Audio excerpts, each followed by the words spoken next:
knjige. Brez njih ne bi poznali zgodovine, brez njih ne bi bilo družbenega napredka, revolucij, raziskav, inovacij. Ironično, brez njih ne bi bilo tehnološkega razvoja in digitalizacije, danes dveh velikih groženj knjižnemu sektorju.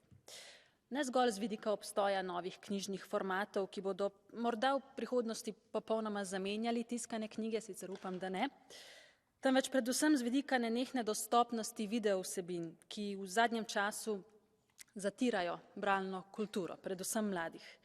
Zato moramo poskrbeti za to, da bi jim branje bilo bolj privlačno, da bi svojo pozornost z ekranov preusmerili nazaj na knjige.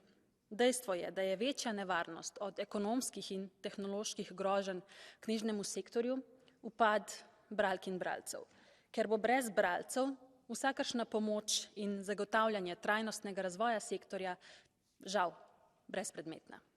Hvala.